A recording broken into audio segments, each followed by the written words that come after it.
Welcome, everybody, to the Trinity Force Podcast, Episode 16. I am your host for this evening, Ranhert. It is Wednesday, February 15th, and you are listening to us on the podcast. Hopefully, you'll be listening to us live on our website at twitch.tv/TForce Podcast. I am joined by Auslander. How you doing, buddy? Pretty good. Yourself? Pretty good. We're a little flustered here tonight because Pone couldn't make it tonight, and neither could Hornet. We all had to shuffle and adjust for Valentine's Day, so unfortunate series of events. But what that does bring us is another special guest. He's back for another week, second week in a row. Yes. Optimus Tom, how are you doing, sir? Not too bad, not too bad. Feeling a little bad because you guys may notice the stream's a little bit late, and that's 100% my fault. Sorry, guys. Actually, it's only about 98% your fault, with okay. 2% being left on Pone for saying you could finish your game on time. But no, we're here, we're doing it, and that's really all that matters, isn't it? Yeah, pretty much. Awesome to be back, by the way. Thanks for having me on, guys. Yeah, no problem, no problem. So we just wanted to say we are the official podcast of GG Chronicle and LeagueCraft.com. You can find us at ggc.leaguecraft.com. If you're listening to the podcast, you probably have found us there, so it doesn't need to be said so much. But yeah, thanks again to NoFlow for that intro that you just heard. I guess this is probably the third week we've used it, so it's working out pretty well, and I hope you're all enjoying it a little better than the last intro, or at least it's a little something different, keep you all interested. Additionally, we want to also remind you to please subscribe to us on iTunes. We are available on iTunes, Apple iTunes, and if you subscribe, that'll get that number up to 200. And actually just announced on the Battle Arena last night, if you caught it, Tom had an idea for what SK Pone could do at time that or Ponophobia could do when we reach 200 iTunes subscribers. So, Tom, why don't you tell everybody what your idea is? It was a fantastic idea. There had been a bet made between me and the leader of Clan League of Girls, Awinia, that there was an in-house held between us, and whoever won had to, there was a bet. So whoever lost had to do something that was the choice of the other person. We decided to leave that one up to Ponophobia, and he decided that at PAX East, whoever lost has to serenade the other one on stage. So, if you guys are going to be getting those 200 subscribers, and Ponophobia has now put himself in place where he said he will do something special, he's going to have to join the loser of that one, which was Awinia, and they're going to have to sing a duet. I think that sounds like a really good idea. It's better than MMA and diapers and whatever else, some sort of League of Legends based tattoo. So I think we're looking pretty good there. I don't know. I'd get a League of Legends based tattoo, but then again, I'm just a huge nerd. Well, a permanent bet versus something that's embarrassing for 30 seconds. It's kind of an easy choice, at least in my mind. All right, moving on. We do have some listener inputs that we're going to go through. The first one was actually sent to me in-game before last week's podcast, and it came from Saterade, or hopefully I said that right, Saterade or Saterade. He asked me, when is Promote the Summoner spell useful? So that'll start us off on a little bit of a light note. So, Auslander, why don't you let us know when you think Promote is actually useful? Never. I don't think I've ever. The only time I remember using is actually when they redid it with season 2, and I tried it out. I think it must have been in a bot game. I don't think I would have done it in a normal, or definitely not in ranked. And pretty much that was the last time I tried it. I mean, I've maybe used it on Dominion a few times. I could see maybe there's a use for it there, but I don't know. It's one of those spells that I don't see anyone ever take it unless they're trolling, and I never take it. Yeah, but you do troll from time to time, so I'm a little bit surprised that you haven't fitted into the the 5 smites or something. Everyone take promote and smite and go mid and then roll dragon right after. That sounds like a pretty good idea. Yeah, I mean, it would be. I think they used to do that back, maybe even in beta or maybe early in season 1, when you could promote just a normal minion, but now you have to promote a cannon minion, so it's not like you can just abuse it and have all 5 people, get like 5 super minions at level 1, which would be maybe a reason to use it, but. It's once they took out that exploit, I don't know. Just I don't see any real use for it other than to troll. What about you, Tom? What do you think? Promote any real use there? Anything good? Just for trolling? I definitely use it for trolling a little bit. In Dominion, it does have its uses, especially pushing between capture point to capture point. mainly being seen used in Dominion on Heimerdinger. At least that's from my personal experience. I did have a very trolly game just a little earlier where our pal Druidic Dwarf decided to take it on Heimerdinger in a bottom lane. And it was a little interesting because we ran the standard support, and then we had Heimerdinger with promote, and it kind of shut down your standard AD carry support lane. But, beyond that, like, first laning phase and pushing down the tower and preventing them from farming, it didn't do anything the rest of the game. So, to be completely honest, I don't think promote has a real place outside of Dominion. Should just be a Dominion-only thing like Garrison. That's it. I'd rather have Fortify back. Yeah, I think we're a Trinity force in agreement there tonight. So yeah, promote just not really useful ever unless you're having a good troll, which there's nothing ever wrong with that. So if you want to do it that way, have at it. And Tom brings up a good point. I mean, I actually used to like Fortify. I mean, I could see, I remember playing, I think, a threes game with you and maybe Pone, Ranhert and Pone, where the opposing team, I think they all went revive Fortify, and it was just the most annoying thing ever. We won in the end, but it was tough. I mean, it took forever. And we should have won a lot earlier, and we did. We were just really destroying them, but they kept reviving and fortified, and that was a real pain in the ass. Sounds like a pain in the ass. It was. You had to be there, I guess. So I think we probably kicked promote into the ground. It's not useful, and it has been stomped. Consider it tower dove. I see what you did there. Yeah, hey, I gotta get it in when I can. The next item we have is actually a text message that was sent to our phone number, so I guess that works. A little bit of a surprise there, so that's another way that you guys can reach us is via text message to our phone number, so that's cool. Standard text messaging fees do apply. I guess they do. I haven't seen a check. But 25 cents.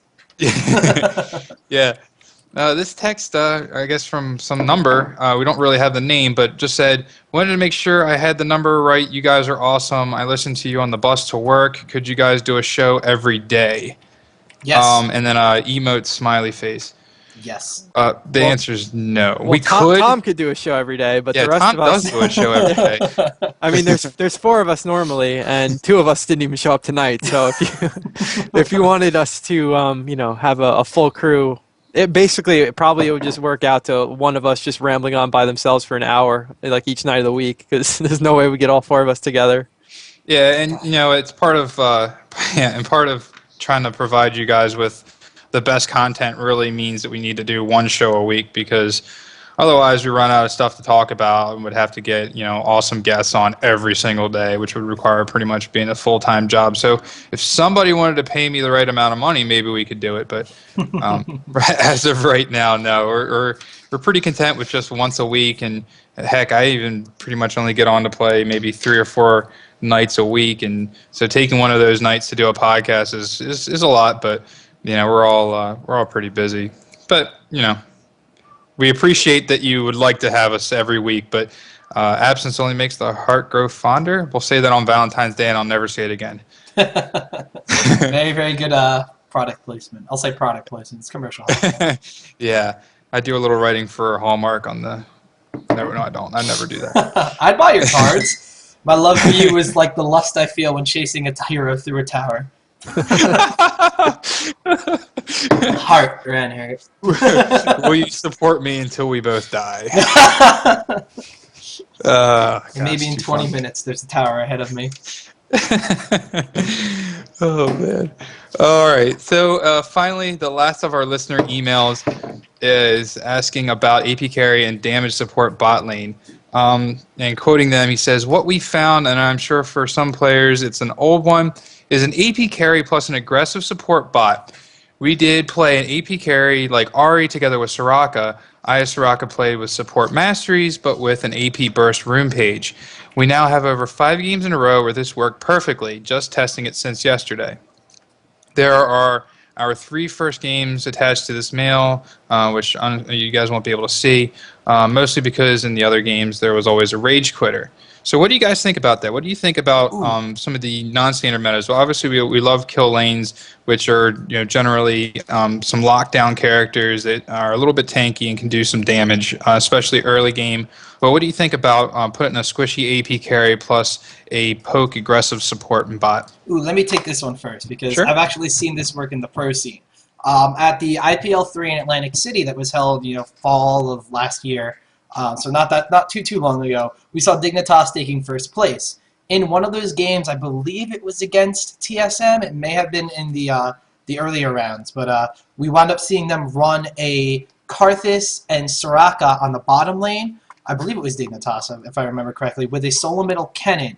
And then the person up top was like a Singed or some sort of tanky character. And in the team fights, like people just kept building magic resistance, being like, all right, this is going to be fine. There's nothing they could do. But between Karthus' wall, Soraka's Star Call shredding the magic resistance, and then just the sheer damage output of Kennen's ultimate, stunning them all in place with Karthus' AoE, it literally was like, all right, team fight at Dragon. 5 kills to none. They're all gone within 10 seconds. Wow. Yeah, it was they just literally melted the team. So I could see this AP carry and damage kind of more aggressive support. Not necessarily a damage support, but just the proper support for the amount of aggression becoming something that could work against your standard AD range carry kind of thing. I wouldn't see it working out against some of the newer things that we see people doing, such as Chaos has been playing around with a Misfortune build that utilizes both Wriggle's Lantern and triple Doran's Blade, making her extremely, extremely tanky in the laning phase, and a really, really hard problem to deal with, especially if you take a Soraka who has gotten a couple nurses, I'm sure we'll talk about a little bit later, but just like a very sustaining support in the bottom lane with her. There's some things that it's not necessarily going to work against, but could I see it working in the right case? Well, hell yeah, I could see it working. Yeah, speaking of Chaos too, in the summer I remember watching his stream and seeing him and Xpecial trying out a Brand Tarek bottom lane, and it looked pretty good. It was just like a chain stun, and of course Brand would just deal a ton of damage. But I don't know, it kind of fell off. I haven't really seen too much of it. But I mean, I'm all for trying out new things, and in solo queue too. I mean, if you're playing like a ranged teams would be able to maybe communicate and adapt to it. But in solo queue, a lot of these things will work because not everyone's on the same page, and just the confusion kind of takes too long to overcome. So I mean, it's interesting. I like trying out some different combos like like a Scion Alistar or something like that, just to mix things up. I do want to quickly correct myself that it was Epic Gamers did the lane, not Dignitas. All right, yeah. I think Dyrus was playing Karthus, right? Yeah. So really, would you guys be taking then? If you were sending an AP carry bot with your support? I mean, are you going to send your ranged AD mid? Are you going to try and take Caitlyn in that instance to try and just have extra range against whoever the other AP is in mid? I mean, I just get concerned when I think about that and think about some of the burstier APs that are very popular today in the standard meta and what they could do to an AD carry in the mid lane, and just trying to figure that out. I would take Kennen. That's who my middle character choice would be. Not only is he a very sustainable ability power champion that you can just build straight ability power to complement the bottom lane of your choice, but you can also build him in this new attack damage style that we've seen teams like M5 play. He has been played in the bottom lane that way a lot, but I did see as Team Soulmate was scrimmaging against M5 or CLGEU yesterday. They did both of them. I forget which game it was. But the Rain Man actually did a solo top attack damage Kennen. Basically stacked Doran's Blades into the standard attack damage carry build, and they wound up winning that game. So I could kind of see a solo middle Kennen wanting to be your choice in that instance, and then if you didn't, or maybe even just some sort of other ability power champion that did something along the same lines, or you could take it a completely different spin like we saw EG do at IPL 3, where they had 2 dedicated ability powers and then a tank, and then their jungler was like the only form of attack damage on the team. So you could also see that, but I honestly don't think that the range carry has a place in that team composition if you build it correctly. Yeah, I mean, really, what all this boils down to, and I really hope to answer your question, the guy that sent in the email, is really just whatever works. if you win, there's no reason to really question why you won unless there was a rage quitter or a feeder on the other team or they left. And you really want to take a look at what you did and analyze it. And if it is apart from the standard meta, there's nothing wrong with doing that. None of us are pros and maximizing our ability to to do whatever we need to do within the standard meta. And a lot of the more fun teams are those teams that try and break the mold, and they're very entertaining to watch, and we all expect a lot of good things out of those teams. I mean, it's not breaking the meta per se, but I was actually playing a game, I think it was Friday night, with Holy Spork and some of his friends, and Awinia, another one of our listeners and fans, and she has the Law Girls clan. And we were playing, and I picked Mordekaiser, and I kept picking Mordekaiser, kept having first pick, and we kept getting rage quits or Q dodgers. I was like, oh man, I really want to play Mord. Finally, I get the last game. I pick Mordekaiser, get no one drops out of it, and they sent Talon against me in mid, which was just a complete disaster, and that didn't go well at all. And they sent 80 Soraka bot, which actually wound up doing a crap ton of damage. So it was just 80. The 80 carry was Soraka. I believe it was Soraka Sona bot lane. I could be wrong, or maybe Soraka Janna. My mind's awful, but that was pretty crazy. Yeah, Soraka Sona. I'm getting confirmation here. So and that's one of the things. And Soraka was just hitting like a freaking tank and had pretty fast attack speed, and it was just awful. So so what? Was it a troll? Not really. There wasn't any trash talk going on. It was just something different from the standard, and it was just great counters. Talon counter versus Mordekaiser mid's great, and it wasn't a standard AP champion. They didn't really have a standard AP champion, and they didn't have a standard AD champion. They were using Soraka. So it worked. We got beat, and that's all that really matters. So yeah, just try it out and have fun and try and break the mold. And who knows, you may be that guy that was talking about doing this stuff and did this stuff before it caught on and became part of the pro scene. Kind of like Support York. I believe we were a little bit ahead of the game on that one. Yeah, we never got to work, though. Yeah, we didn't get it to work. But ahead in concept, but not in execution. Just go bottom lane and make a ghost. Then you have 2 range carries. Yeah. 2 range carries better than 1. Yeah. Definitely. Well, All we right, had guys. a new ahead. champ this week. Today, actually. Nautilus, who I bought. Little, I don't know. He's I guess I could only really see him in the jungle. Maybe he could be a top laner, but at the moment I've only tried him in the jungle. I guess I'll start with his abilities. His innate ability, his passive, is Staggering Blow, which basically gives him a little bit of extra damage, and then also it mobilizes his target for 1 second. And there's a 12-second cooldown on that, which is pretty good. It's it's a good ganking tool. You get in, you give your team a little bit of CC to jump on the target. His Q ability is called Dredge Line. He basically hurls an anchor forward, and if it hits an enemy unit, he drags himself and the target together, and it deals magic damage, and also stuns them briefly. And one of the cool things about him too is that if you use the Dredge Line, you don't hit anything, but you can hit terrain like walls or turrets, and it'll pull you towards it, and it also reduces the cooldown by 50%. Which in the few runs I tried, just to speed up the jungle a little bit, it was enough time to use it, say, on my way from blue to wraiths, and the cooldown would be up again. When I was in there trying to take the wraiths, so it was pretty cool. It speeds up your movement early levels. His W is Titan's Wrath, which is a shield that shields him for up to 10 seconds, and while the shield is up, his attacks do AoE damage, and they deal damage over time. It's 2 seconds. That was a pretty good ability. I think that's what you take at level 1, assuming you get a pull. I saw Stonewall's guide, and he took, without a pull, he took his E, which is Riptide, which is an AoE damage spell. Basically, the units can't be hit by more than one explosion, but they take 50% less damage for each explosion. It's sort of like an explosion that starts around Nautilus and then spreads out. Pretty useful. And then his ultimate was actually a really cool looking spell. It's called Depth Charge. It's a targetable ability, and he launches a shockwave that goes like sort of underground at the target and deals AoE damage to anything in its path. And it's a pretty good spell, and there's a knock up to it. So brief stuns. So he's got some decent CC. He seems a little bit slow. That's the one thing I noticed about him in the jungle.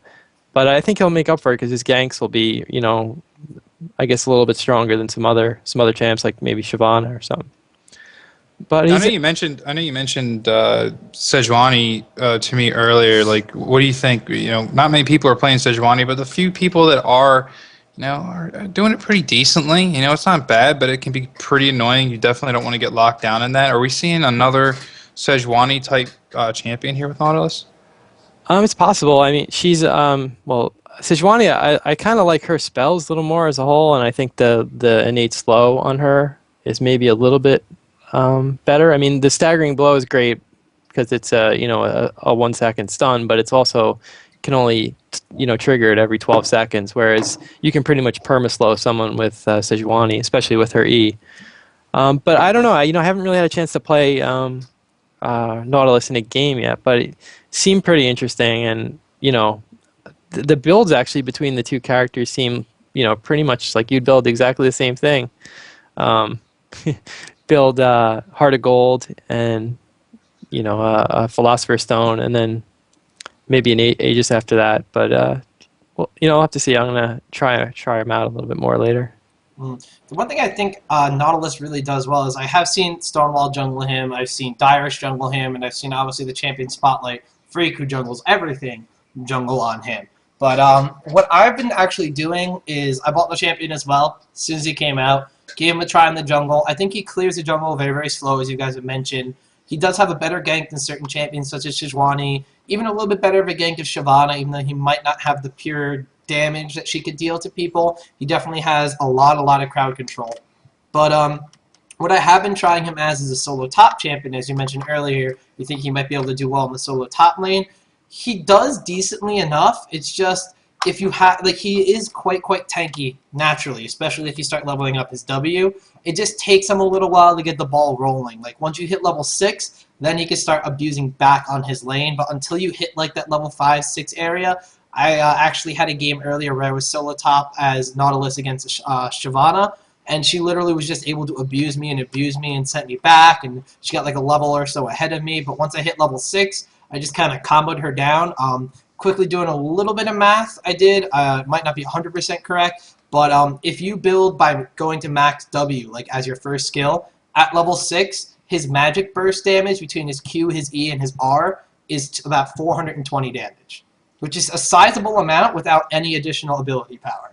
So just being able to do that, I just took a look at him as like a, kind of like almost like a Maokai, where Maokai doesn't have a super fast jungle clear, but he has really strong ganks out of the jungle, and you can technically put Maokai in a lane, and he does decently enough to hold his own.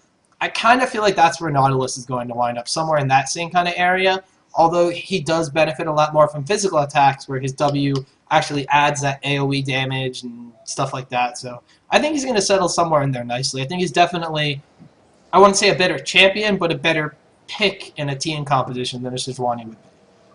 Can we see Nautilus support in a standard kill lane with, say, like a J4 or a Scion, AD Scion? I mean, it seems like he has somewhat of a kind of a kit that Leona does. I mean, obviously not as much as Leona has, but to be able to have that stun on an auto attack as well as the dredge line, CC plus his ultimate when he hits 6, seems like he gets some pretty good kills that way. I think the problem is the dredge line doesn't go through minions like Leona's E does. So I mean that would be the only, you would need a clear shot of the champ to kind of pull off the Leona Jarvan combo.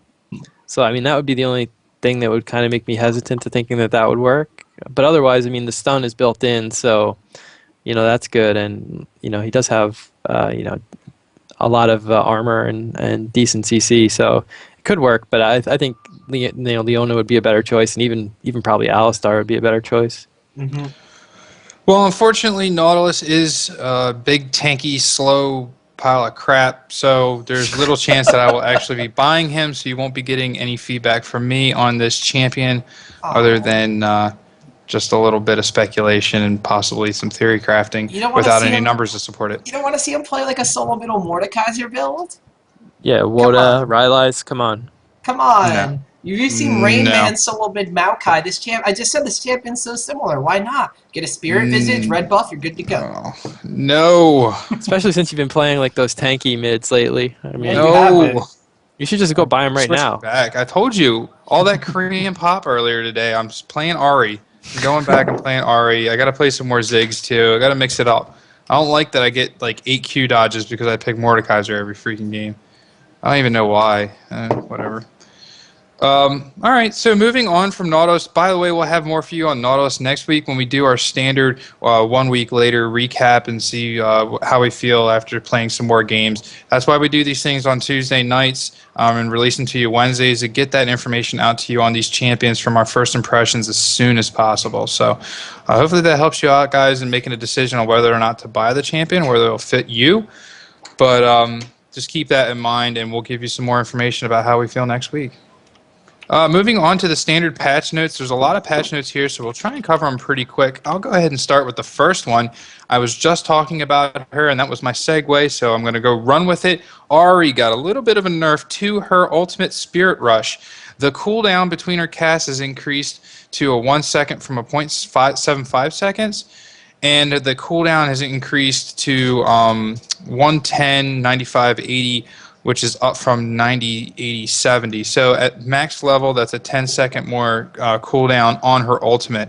I don't find the cooldown is as big as a factor as that cooldown between the casts. It's already annoying as it is when you're trying to like get away and you're just kind of spamming R and face rolling all over your keyboard. But you know, to not have it always go off instantly is really a pain in the butt, and now it's going to be a 1 second in between each activation. It's only up from 0.75, but just anything is more annoying than what it was, so I'm not really a fan of that, and it's going to make it a little bit harder to use, especially for getting away. I don't find that it hinders so much in actually using it offensively, unless you're really trying to, like, you know, use 2 activations and then use a combo. You know, those are the types of things that you have to figure out. How is my activation on the R going to get me in position to then land my taunt and land my Q and use my Foxfire as well? So and now if you need to do 2 activations, the enemy champ is going to be in an entirely different place from when you actually anticipated they were going to be in the first place. So not a real fan, but like I said, I am going to play her a little bit more often, and I'll let you know how I feel. Moving on, Alistar got a little bit of love, and I'm going to throw it over to Auslander, as he used to play quite a bit of Alistar. Yeah, well, Pulverize, they pretty much reduced the mana costs of 2 of his spells and increased another spell. So his Q and W, his Pulverize and his Headbutt, they both had their mana cost reduced. Pulverize basically got 10% less mana per level, so instead it starts at 70, and at level 5 it's 110. So that's pretty helpful. I mean, that's one of the earlier spells you level up.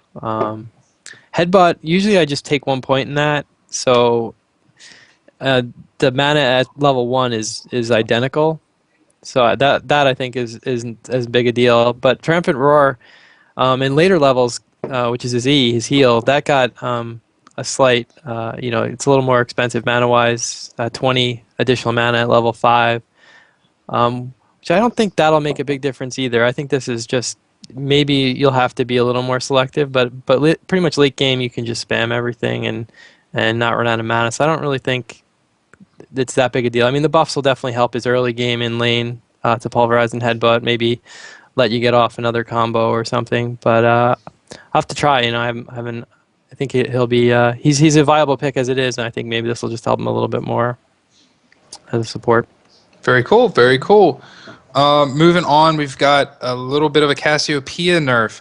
Another champion that I like to play quite a bit. The Noxious Blast, which is her Q, the ability power ratio is reduced to 0.8 from 0.9, so not too big there. We'll see how that factors in. And then the Twin Fang damage, which is her E, was reduced 50, 85, 120, 155, 190. and that is from 60, 95, 130, 165, 200. So again, at max level, we're talking about a 10 damage reduction on Twin Fang. So overall, not huge change. Cassiopeia being a very tough champion to use, but we've seen it in skilled hands. She can be very, very powerful and also starting to become a little bit more fun. And more people are trying to use her with some of the footage that we saw coming from the recent tournaments like Kiev. So with her being played more often, we're starting to see a little bit more of a look at her skill set and taking down some of these ratios and damage reductions. So again, we'll have to try out and see if it just a little bit of a balance change there, or whether or not it really hurts her quite a bit. She's a tough champion to use, so certainly a reduction to her main spells, damage and ability power ratios is going to affect her there. I don't like it. I don't like it at all. I'm one of those weird. I'm one of those weird people that always maxes Noxious Blast over Twin Fang because I feel I'm better at aiming the E than getting. Better at aiming the Q than Noxious Blast than trying to maximize my damage by getting one hit of that and then like sniping them down with Twin Fang. I just like the fact that I was able to farm a little bit better. Just doing, like I said earlier, a little bit more math. It's about 1 ability power for every 10 that is going to be reduced or something like that. So as you get into the later levels where she hits, like 200 something ability power, where she might be going for like a Hex Tech Revolver and maybe like a Death Cap sort of build, as she goes into the mid and late stages of the game. Just looking at that, that's like 20 or 25 ability power. Some people might not think that's a huge deal, but I mean for a skill that does its damage over time, it kind of starts to hit home as you see, especially because at level 3. I believe it's level 3 or level 4 of the skill, you're actually able to take down the entire row of ranged minions in one shot. And just playing in a game right now, you have to have it at max level in order for that to happen. So might see her farm getting hindered just a little bit because of that slight little nerf to that Noxious Blast. If you notice with by casting it with Cassiopeia, sometimes you cast it, you'd be able to just hit the last minions once and it would be fine. At level 4, you were able to just cast it and the minions die. So a lot of people may have gotten used to her being able to farm out quickly that way. It doesn't happen that way now until you get it at level 5, so when you're level 8 or 9 or whatever, you're not going to be able to just farm quite as easily on her, actually. Yeah, it's going to be a real pain, and that was obviously one of the strong points of Cassiopeia, is her ability to push the lane, keep it pushed, apply that pressure to the other champ, poke from long range, as well as then have an ability to steal Wraiths, do a little bit more jungle invasion or gank the other lane. So, yeah, if it's hindered by quite a bit, then we're going to see some fall off there and less use of that champion. Moving on, we've got some Gangplank nerfs. Auslander, do you want to run away with this guy? Yeah, once again, another nerf to Gangplank since he was crazy OP back, I think, in the summer. Well, anyway, Parlay mana cost was increased by, looks like 10 per level, so 50, 55, 60, 65, and 70. So that's going to definitely affect his early game. He's not going to be able to just spam his Q and harass or even use it to last hit if the situation calls. So definitely going to hurt his laning presence. And then his other nerf was raise morale. The range was reduced from 1,200, reduced to 1,200 from 1,500. So that'll, that's not a huge. I guess it is a difference. It just it doesn't affect him per se. It affects the team. So have to be I guess better positioned in fights to make sure everyone gets the the boost from raise morale. So, I think this might be the 3rd or 4th straight nerf since to Gangplank. So, yeah, and that doesn't even count the nerf to the mastery for removing that crit. Well, that's still in there, isn't it? I don't think they ever took it out. I mean, they talked about it in, I think it was the last patch. They talked about removing that 4% critical strike. Oh, no, I'm sorry. It is gone. Deadliness. Mm-hmm. Yeah, they changed it to just straight attack damage. So the crit chance is gone, but it's still going to do a little bit extra damage, but not nearly as much as a crit would. Yeah, so I guess we're seeing some really strong hits to Gangplank here, and he's not even as good a jungler as he was back a while ago. So he already kind of started falling out of the jungle, and we might start seeing him fall out of really being a viable top lane too, if they keep hitting him. Certainly, increasing the mana cost on his spammable spell is just not really something you want to see if you're a fan of the Gangplank. Moving on to Kennen, we've got ourselves a little bit of a Kennen nerf. Thundering Shuriken, the cooldown on that has been increased by 1 second across the board. Not too big there, but really where that comes into play is at first level, where we're talking about going from a 7-second cooldown to an 8-second cooldown, as the Thundering Shuriken is really your basic poke, getting the enemies off of you, and now it's going to be increased to 8 seconds. It's only 1 more second more, but as I mentioned with the Ari changes, 1 second can seem like a lot, and it is a lot. So we'll see how that goes. Nothing else changed to Kennen's kit, so I doubt that changing the poke cooldown on his Q is really going to really affect the overall usefulness of Kennen. So I'm sure we'll still see Kennens out there running around like the little ninja yordles that they are. Moving on, we've got Rammus nerf. Who wants to take this one? Ooh, I'll take it. Sure, why not? Taking a quick look at Rammus's nerfs over here, we see his defensive ball curl armor and magic resistance has been reduced from 40, 60, 20, 100, 120 to down to that from 50, 75, 100, 125, 150. Now, this is a little bit of a nerf as in the earlier stages of his defensive ball curl, where if you see a jungle Rammus, normally you'd be taking that like at level 1 just to kind of tank through wolves and blue and then getting Powerball and Taunt from there on. But it really starts to hit home a little bit later into that game where if you're able to stack armor and magic resistance on that Rammus, you're actually going to be hitting like the 400s. It's a 30 armor and magic resistance difference at level 5, which is pretty much, like a couple items worth of stuff, if you take a look at it that way.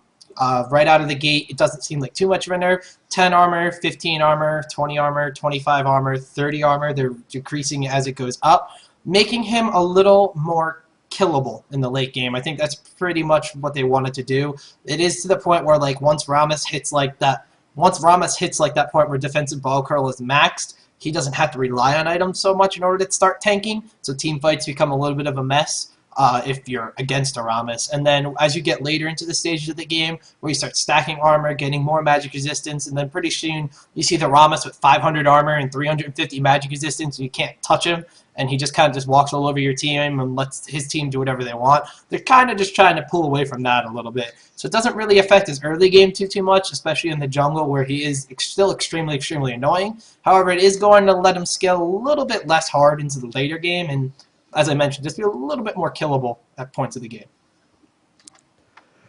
Yeah, that's certainly not something we want to see. On the receiving end, because I don't ever play those tanky champions, but it's always disconcerting to see those champions late game that still have a lot of utility but are like just impossible to kill. So it's probably a needed nerf there. Rammus is pretty much permabanned at this point in the game, so a little bit there. It didn't affect his taunt. It's just really affecting the defensive ball curl. His power ball is still good. So I think we're still going to see a lot of Rammus bans, and he's still going to be quite good. Yeah, it might just change his build too. Like a lot of people just rush the Heart of Gold and Philo. So maybe now you'll have to invest in some kind of armor or magic resist, and maybe the double gold per 10 item build won't be as as useful as it is now, because now he's sort of like naturally tanky with his W or prior to the patch. But so we'll see. It'd be nice to have another jungler in the mix, because he's pretty much banned in just about every game you see. Yep. All right, moving on. We've got a Rise nerf. His overload mana ratio reduced to 7.5% from 8%. Nothing really big there. Just a little less damage. Remember that Rise does more damage based upon the mana that he has. So he's only getting a 7.5 mana ratio as opposed to an 8%. He does not have an ability power ratio as things scale on mana. And then we move into the big ninja himself, Shen. He pretty much got a huge rework here. I don't know if we want to really run through all these spells and skills and what happened, but just as an overall look at this thing, and I know Tom is probably putting this up for all you to see, the actual rework, but looks like he's going to be doing quite a bit more damage, and probably my guess is going to be quite a good top lane champion. What do you guys think? Well, yeah, I think today, at least just in early, he looked like he was banned in most games, and if he wasn't banned, he was definitely picked. The change that I'm kind of most interested in is the taunt, the shadow dash. Um, Basically, if now it grants him 50% physical damage reduction from taunted targets, so that's pretty big. And the more targets he hits, the more energy is restored. It used to be 50 if you hit one or or multiple targets, and now it's 40 energy per champion hit. So if you hit a couple, it's or if you hit three, you get all your energy back at level 1, and then at level 5, if you hit 3 champs, you get you'll actually get 20 extra energy. So it's should fix a lot of his problems, because sometimes you'd shadow dash in and you wouldn't have enough energy to say Q them, or you know or also pull up your feint, your W. So usually you would put your feint up first, but it's it's an interesting change. I just think judging by today only, it looks like maybe it's a little bit on the OP side. Yeah, just actually. Yeah, and I remember seeing some tweets from Riot Ginsu saying like, "Oh yeah, I'm having a lot of fun with this new Shen. He does a lot of damage, but I'm not sure if we want to release him just like this, And it looks like they might have, or boy, I'd like to see the version of Shen that they had before they released this one, if it was doing even more damage. So yeah, it looks pretty sick. Lots of damage, lots of utility. I mean, all the skills are the same. It's just some the cooldowns and energy costs. In a lot of cases, the energy costs were increased, but returning more energy if you use them well. So it looks like more in the range of, if you use them right, he can be very powerful. If you use them wrong, you're going to be punished a little more for it. But overall, looks like a pretty good buff across the board for Shen. So if you get to play him in a normal game or in a ranked game, if he's not banned or if you're not playing draft mode, give him a shot. You might be pleasantly surprised with what you have there. Definitely.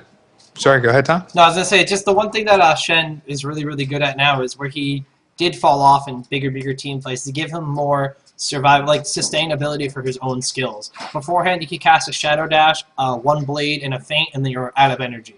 But now with the ability for Shadow Dash to give you more back per target you hit, that's huge, because now Shen can use more than 3 skills in a fight, and I think that's the huge thing that's really turning around right now.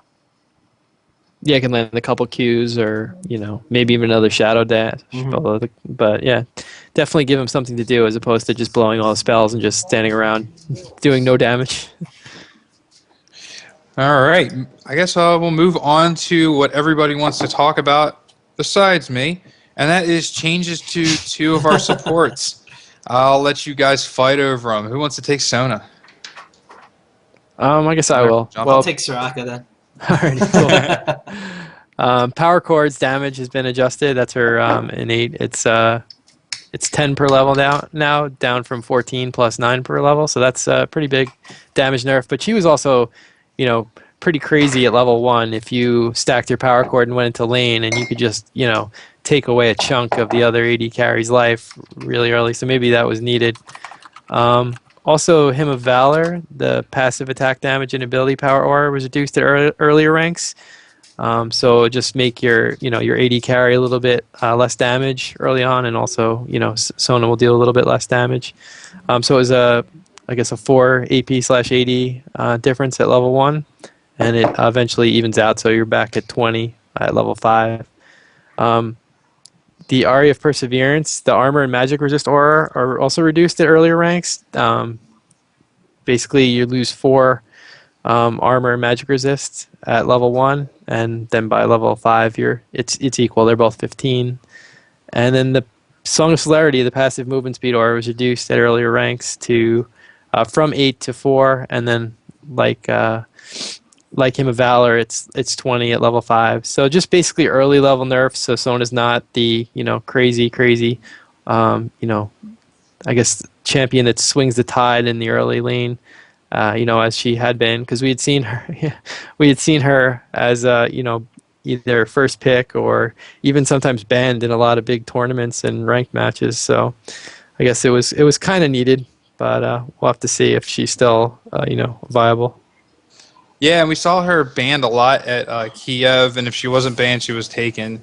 and she's very popular right now. So she's got a lot of poke, a lot of utility. So it looks like they're definitely taking a shot at this, but we continue to see these, adjustments to, champions. There's sustainable support champions. Riot's kind of gone on the warpath against the sustainable supports, and we're continuing to see that here. We're going to continue to see it with the Soraka changes that we're going to see that Tom's about to go over. But what we're moving into is a less of a need to have that sustainable support, and opens it up for more of these champions to be played as a support in the bottom lane. So what do you guys think about Soraka?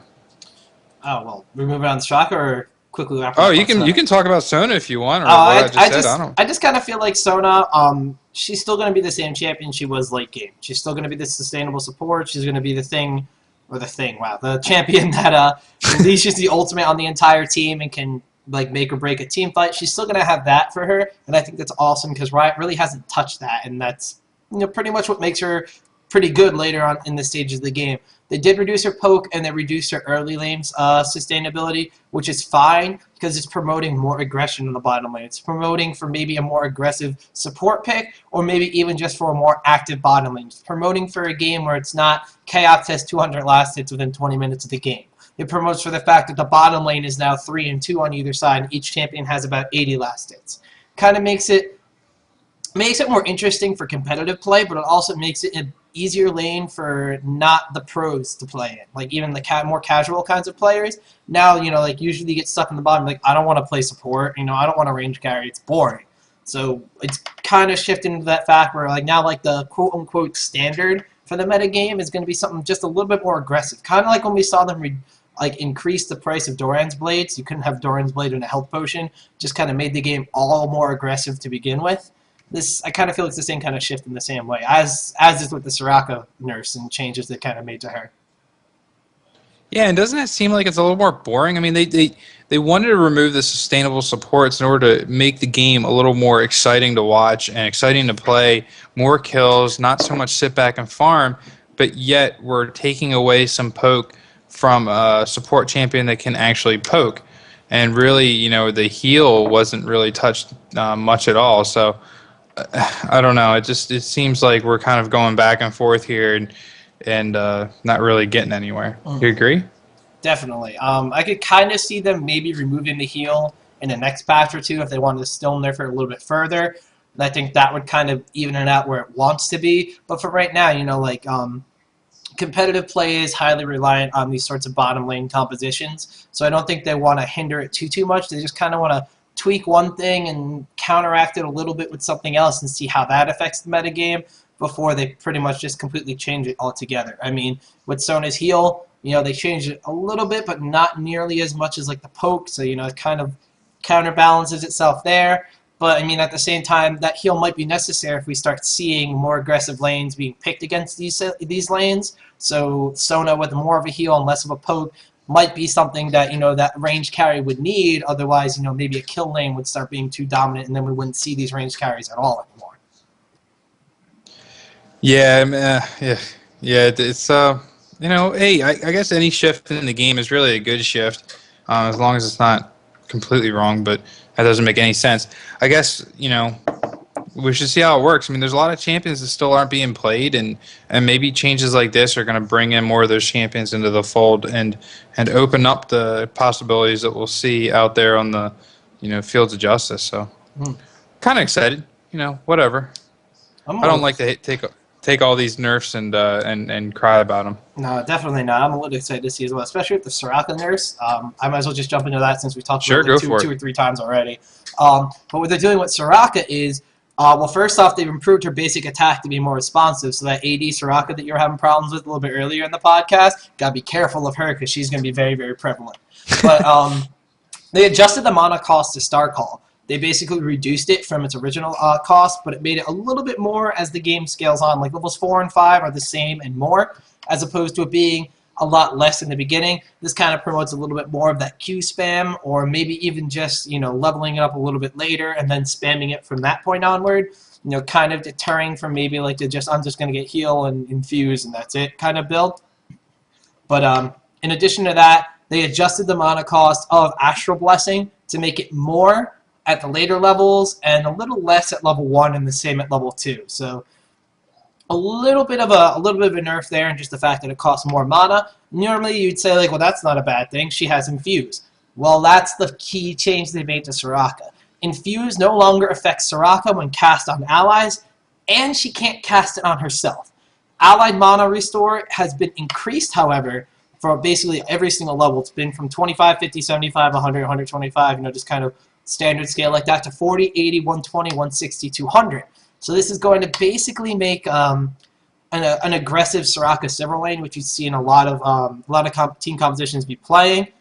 Kind of a little more viable, because now Sivir is going to be able to spam those boomerang blades and those bouncing blades just a little bit more. However, Soraka herself is no longer going to be that champion that doesn't have to go back until like level 12 or whatever. She used to be able to just infuse herself, heal her lane partner, heal herself, infuse the lane partner, get mana back, spam Star Call, do everything pretty much without any need for mana regen or those sort of items. So you would even see like some Sorakas just going straight for like a Shurelya's, not even ignoring like the GP10 item, the Philosopher's Stone it needed, or even just starting with a Heart of Gold for survivability. But now that Infuse is kind of out of there, it makes her just less sustainable. And this is kind of where I was kind of going with the Sona nerfs. They're trying to take it so the champion itself kind of has to go back, and if you get pressured, the support champion's not going to be like, well, I don't care, I can heal health and mana, and I can just do it forever. It's going to be like, well, you've applied pressure onto me, maybe I need to start with more health potions and wards. Maybe I need to start with a different item build entirely, or maybe I just have to go back and come back, and we'll have to see what kind of summoner spells start getting run. But I like the changes to Soraka. I think that Soraka was an extremely annoying champion in team fights and the early lane, and now the fact that she's not able to just do everything and might have to go back before level 6 or whatever, it could be pretty cool. They did not change Wish, however, which I know a lot of people were kind of hoping got the nerf hammer just a little bit, but just the fact that now she might not have the mana to do it if she's still, like from the laning phase into ganks, we'll have to see how that works out. Personally, I like this. Yeah, I do too. I mean, she was just so annoying because basically, even if you beat her down and got her low on mana, you just could never get her out of lane because she would always just kind of gradually just work her way back up. And the same thing, any damage you did to the other team's carry would just immediately get healed, and it was pretty annoying. So anything that maybe makes Soraka have to choose, when to use her W's and just to conserve mana, and I think it'll make for a better lane because it's the passive farming that she could just, like, I played a lot with Pone this weekend, and he was playing Misfortune, and they just couldn't push us out of lane no matter what they did. I was playing Soraka, and just almost seemed like not fun, but it was fun for us. But I could imagine it just being annoying because you just couldn't push us out of lane. You could just hang in and stick around in fights. You didn't have to even run away from ganks. I mean, you have to run away sometimes, but you could kind of hang in there a little bit. So, like Tom said, I think it's a good thing. Yeah, it probably overall is a pretty good thing, and we'll see how it plays out. This buffs my AP solo mid Soraka, by the way. Star Call early levels OP. Yeah, it's even better now, so even more spammable. Maybe even jungle Soraka now too. Oh, don't even get me started on that. I've done that already. It's ridiculous. Yeah, I have to try it, but definitely, Star Call level 1 now. It's quite a bit cheaper. All right, moving on. We got 2 more champions and 1 item. Let's run through these pretty quickly. Vladimir, I don't really play him, but Hemoplague damage amplification reduced to 12% from 14%, and the Tides of Blood healing bonus adjusted to 4, 5, 6, 7, 8% per rank, and that is from 8% at all ranks, what it used to be. So, Tides of Blood taking an early hit, down by 50%, 4% from 8%. But then at max rank, it's going to be right even with what it was. So, taking a little hit to the early game there for Vladimir. What do you guys think? I mean, that was usually the second spell, other than the ult. That was the second spell you would kind of max. So, I mean, I think it's a decent nerf to it because, Now it kind of forces you. Well, I mean, you're just going to be dealing less damage until you get to later levels. But I mean, Vlad, I guess, has been a little bit of a problem since they buffed him a few weeks ago. So I mean, maybe it was something that had to be done. But I'd have to really. I haven't played Vlad in forever, so I don't even really know. I think how that. I think it's fine. I mean, the hemoplague damage reduction, maybe he's not going to be dealing as much damage in team fights. Tides of Blood healing bonuses. I mean, to be completely honest, I used to play a Vladimir that didn't even take Tides of Blood until I had to get it. So I don't really necessarily see it being super, super bad for him, especially because at max rank it's the same as it used to be. So being, a lot of people max at second, might not be too much of a problem. His sustain might just go down a little bit, but all in all, I think it's just going to be not too noticeable. It's just going to kind of be like those Rammus nerfs to him, where he might be just a little bit easier to kill at certain points of the game. Same thing for Vladimir, but he's pretty much going to be the same champion. Very cool. All right. Let's see. Moving on, the last champion we got that got some love is actually Warwick. Warwick not really doing a whole lot of damage there. Pretty ignorable. Slow jungle. A little bit of a presence in the top lane. Now we see that his Eternal Thirst now deals 3 to 16 magic damage per stack. That's his passive, I believe, and restores an equal amount of health.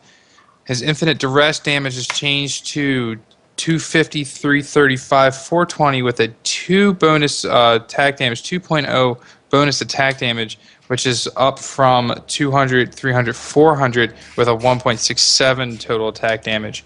Additionally, his base attack speed has been increased by a very little bit.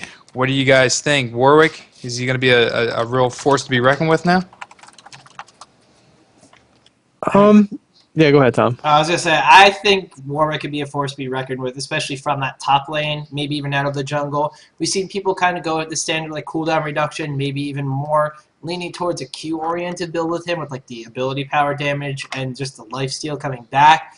The fact that his Infinite Duress is now going to be scaling off of a little bit of attack damage bonus might want to make people play more of like the Warwick we saw like in the earlier stages of the game League of Legends, where there was, like Modred's Razors and standard attack damage compositions, but also the magic damage stack. You could see people buying Malady, buying, the Wit's End, buying things that we see getting now. I've seen people get Void Staff on him as a late game item too, if they're going for that cooldown reduction Q kind of build.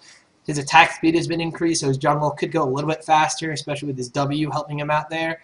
But other than that, I mean, I personally never saw Warwick as being a quote-unquote dead champion in Champion Select. I always just saw him being like one of those champions that there could be people to do his role better.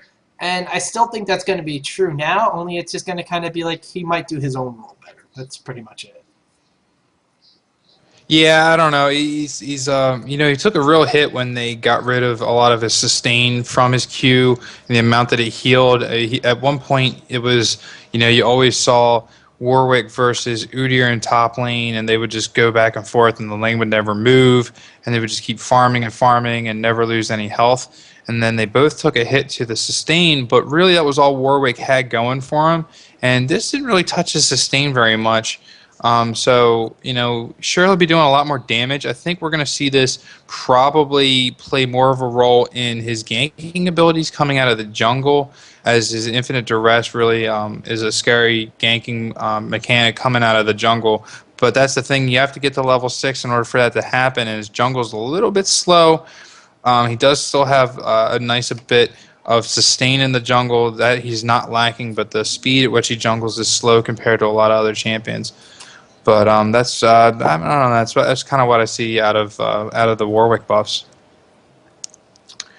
I guess moving on, the last thing we have here from the patch notes is that Hextech Revolver, the spell vamp, has been reduced to 12% from 15%.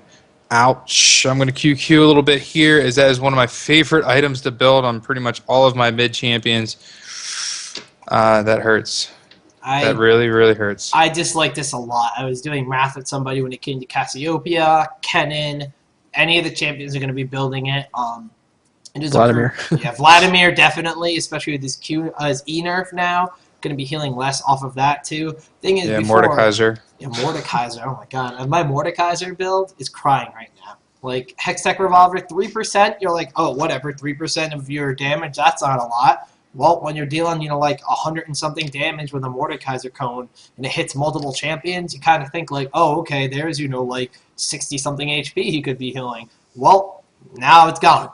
There's no more 60 HP from there. It's, instead of, that's the difference between like 140 HP and 200 HP, which I know I always found that to be a huge difference, but that's just my example there. It's a big difference once you start getting the damage up there. Right away, you think like, oh, okay, that's not bad. Champions at low level don't do too much damage. Hextech Revolver costs 1,200 gold, and a lot of people would get boots 3 pots, go back from the middle lane, and that'd be the first item they complete, and it would kind of be like that one point in the game too, where they're just like, okay, like 7 or 8 minutes into the game, I'm going to go get my Hextech, I'm going to get the blue buff and head back to middle lane, and I don't have to worry about buying extra health potions because if I'm able to spam these spells, well, now I can actually just heal back off of it. Now that healing ability is reduced, it's not going to be nearly as good, I don't think, really. I mean, I'm still going to probably see this being taken on those champions that got it before. I just think we're definitely going to see their laning phases suffer because of it in their farming ability. Yeah, and we're just talking about the Revolver here at this point, and there's no mention to a reduction in the Spell Vamp to Will of the Ancients or the Gunblade, which are the two things that the Hextech Revolver can then upgrade into. So most champions that are taking a Revolver right now are upgrading into that Will of the Ancients. So, it's only going to affect them for that little period of time in between when they pick up the Revolver and when they upgrade it to Will of the Ancients. So for those champions that maybe would wait on the 15 and have the 15% up until the point where they take the Will of the Ancients, they might actually take it a little bit sooner now and actually rush it just to make sure that they get that Spell Vamp where they want it. Yeah, well, wasn't Will of the Ancients, was that last patch it was nerfed? Went down from 25 to 20? Yeah, last patch that got nerfed. So, yeah. But, I mean, it's still being used. I haven't seen it not being used Yeah, yet. it's still a good item, but... Yeah. I actually had a little bit of a disagreement with someone before saying that they're like, oh, well, you're just going to go straight ability power, completely ignore it, or blah, blah, blah. It's not worth rushing Will of the Ancients. No one used to do that, which is kind of true. You did see people getting a Hextech Revolver, relying off of that for Spell Vamp, getting another item, whether it be a Catalyst or a Needlessly Large Rod or something else, and then going back to finish the Will of the Ancients, especially if both teams had champions that were able to get it for that double Woda effect. It would have been a little bit interesting to see if that's going to change at all, because both champions would try to finish it kind of around the same time, so you just got the benefit from that, and they just play off the Hextech Revolver. But if people are rushing it, we'll just have to see how that goes too. All right, we're going to go really quickly. We've kind of run into time. We're already at the hour mark. We're going to do this. We do this every week. We started a few weeks ago, but we go through the free week champs. What we're actually going to start doing starting this week is just pick one of the free week champs per each of us and just give a quick rundown on what you can do with those champions and how you can quickly take them into the game. To recap all the free week champions for this week, we've got Alistar, Ashe, Gangplank, Heimerdinger, Janna, Malphite, Sivir, Lee Sin, Volibear, and Ziggs. Ziggs on the 2 week, every 2 weeks after a new champ comes out, they are on the free rotation. So we'll start with Auslander. Auslander, who do you want to cover this week? Yeah, I guess I'll talk about Gangplank. He's probably on this list, maybe outside of Alistar, the champ I've played the most. What I like about Gangplank is he actually fits into multiple roles. You can play him solo top, in which case you'd want to level your Q first.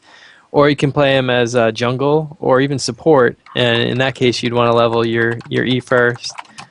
He's a really good champ. His passive does magic damage and slows. So he's he's got a built-in cleanse with his W. So if anyone stuns you, you can just cleanse right out of it and get away. So he's a really fun champ. He's also really good too because it teaches you, at least early on when I started playing him, sort of increased my map awareness because you're always kind of on the lookout for a clutch alt, your R, which will deal an area of effect damage. So definitely helped me kind of be more aware of what's going on around the map and other lanes and just trying to keep an eye on things. So he's a really fun champ too, and like I said, useful in multiple roles. Very good. And Tom, how about you? Who are you going to pick? Ooh, I gotta go with Heimerdinger on this one, mainly because last week when I was on the show, no one was giving Heimerdinger love, and I wasn't able to say too much. So very briefly, Heimerdinger, ridiculously good in the middle. He shuts down a lot of ability power choices just because of the fact that he has ridiculous burst damage with his W, his rockets. His E, if you land it on someone, deals ridiculous damage in an AoE, plus it stuns. If it doesn't stun them, it can still blind people, so that is just invaluable or irreplaceable. I don't know. It's really, really good in team fights. I just don't know that word. I should release a dictionary eventually. But it's just really, really good in team fights for the blind as well as the stun. Also, the fact that he lays down turrets. You can zone out champions. The turrets are worth gold, but they also deal damage scaled off your ability power. The only drawback with Heimerdinger is he's extremely, extremely squishy. So if you build him just straight ability power, which is normally what you kind of want to do on him, he may be susceptible to melting. I have seen pros and other people in solo queues alike going solo middle at Heimerdinger, going like triple Doran's Ring, and just after that going Sorcerer's Shoes into Death Cap and straight needlessly large rod items. So if you guys wanted to try out a champion in the middle lane who had, just was basically a glass cannon but has some neat little tricks to play with them, I would definitely check out Heimerdinger this week. He's free. Go into the middle lane, lay down some turrets, but max your rockets first because that deals the most damage. Get your ultimate. Don't forget your ultimate. I almost forgot about this. Reduces all of your cooldowns by a percentage. Makes your turrets slow people. Gives you 2 additional rockets and increases the speed that your grenade travels at. People are just going to be like, oh no, whatever, the projectile speed of my grenade is increased. Throw the thing with it off and then throw the thing with it on, and you'll see the huge, huge difference that it makes. If you're missing them when it's off, put it on, you're probably going to hit every single one of them. Plus, if you have a team in a team fight and there's no minions nearby, you activate an ultimate, your W dealing like 300-something base damage, not to mention all the ability power you have, hits every member of their team. Done and done. That's why I love Heimerdinger. He's burst. Yeah, and like we mentioned last week, the Heimerdinger really came up when we were talking about those champions that aren't really being played at all, and I think the conversation started with what champs are just pretty much useless, and we weren't saying Heimerdinger was useless. We were just saying he's a champion you don't really see, and I did get Heimerdinger's back a little bit in saying that his rockets do a ton of damage, and he can be played very efficiently that way. But really, one of the big things here is he's free this week. And what that lets you do is take advantage of a champion that nobody really knows how to play against. And especially if you're, at this point where you're really relying on free week champions and you may be leveling up your summoner, not even 30 yet. No one really knows how to play against Heimerdinger. And you can really take advantage of that and get some really good wins from it. So just do what Tom said there. Build glass cannon, use those rockets. And remember that the rockets hit 3 targets. So get the minions down, and when there's 2 minions and the enemy champion is there, use your rockets. You'll guaranteed to hit them, and it'll do a ton of damage. Also take flash if you have it. You'll need it to run away. Yeah, Heimerdinger, very squishy, no real escape mechanics, but a fun champ. Finally, I'm going to take the last champion there, Ziggs. Heimerdinger was the only mid-champion that I would like to talk about there, and I don't really play him, so I wouldn't want to talk about him. But Ziggs I'm going to talk about real quick, even though he's just 2 weeks removed from being released, so we've talked about him a lot recently. Boy, Ziggs is being played an awful lot, and no nerfs in this patch, so take advantage of a really fun champion with a lot of power right now. The Q poke has tons of range, does a lot of damage, can zone out your enemy, and efficiently farm the caster minions at early levels. Then you have the satchel charge, which you can use to prevent your enemies from escaping you or allow you to escape and jump over walls. A really good skill there. Finally, the E spell, which is his little landmines, does a lot of damage. Also can zone out enemies, block off entire escape routes or paths that the enemy might use to encounter you at, say, Dragon or Baron. You can use the E spell to zone them out. Does a lot of damage. Finally, his ultimate. Lots of range, slow movement speed, but if you use it in your lane, it does a lot of damage and it's quick. So the closer you are to your target with that ultimate, it's a huge bomb that travels to the location, does splash damage. Looks like it's pretty much about the same size as, say, like a Pantheon ult, maybe a little smaller, but it does a lot of damage. Does alert your enemy that it's coming, but it's very late in the process. So if they're right in the middle of that radius, they're not going to be able to get out of it. Does a lot of damage, more damage closer to the center than it does towards the outside. So really, Ziggs is a fun champ, easy to farm. He is a little squishy, a little bit mana dependent, so you're going to need that blue buff. But He's very rewarding, very fun to play. Probably one of the most fun champs. And if you're in a lane with a Ziggs and you're all low at all, prepare to be dead because he just has a lot of range and a lot of damage. And really, guys, I think that pretty much wraps it up for this week. Before we end, I did want to let Tom plug himself again a little bit. Actually, I'm just going to plug him. I did the Battle Arena with him Monday night. I helped cast. It was a lot of fun. Yes, we had a great time. He does it every Monday night. Check it out. In-house 5v5s. Great skill, great casting, a lot of fun. Overall, you can learn a lot from watching it, and especially from Tom's expertise in casting.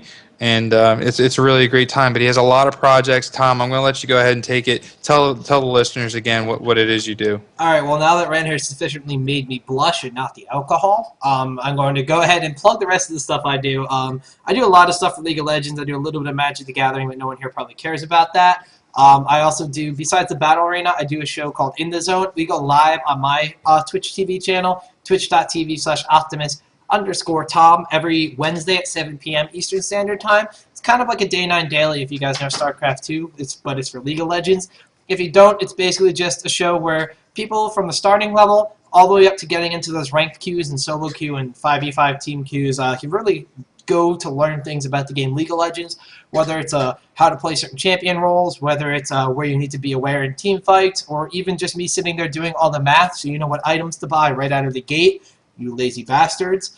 Those are going to be going live every single Wednesday night, 7 p.m. Eastern Standard Time, and then uploaded afterwards to the amazing website that we're pretty much all a part of, GG Chronicle, over there on ggc.leaguecraft.com. You'll be able to find those pretty much Thursday morning, morning after I do the cast. But other than that, you can see me casting random tournaments. I do everything. You can follow me on Twitter, which we've had the Twitters up for forever. You can also find me on Facebook for facebook.com/OptimusTomTV, and that's pretty much going to handle League of Legends and anything else that I do, and you guys will have up-to-date information on that. But other than that, I love coming on this show. It's awesome. Oh, yeah, Always man. an It's awesome a lot time. of fun having you. Yeah, that's been really great. All right, guys. Well, I want to thank everyone that watched us on the stream. Thank you again for watching us. For those of you on the podcast, remember we are going live with these from now on, so please check us out. Come visit us. We are in the chat actively talking with those of us on the stream watching. We are reacting to what you guys say there on the stream, so please come check us out. Watch us there. Leave us a like on YouTube. This will be on YouTube. Leave us a like. Leave us some comments. We always are welcome to those comments.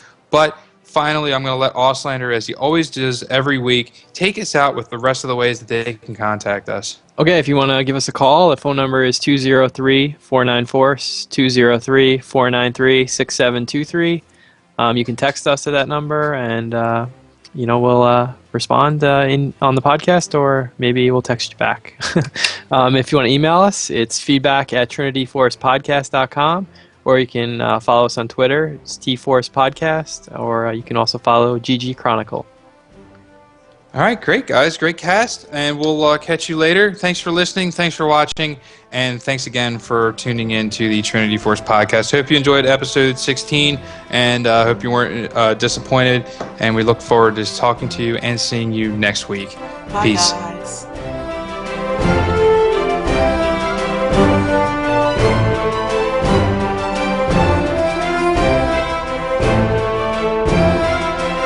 All right, good stuff.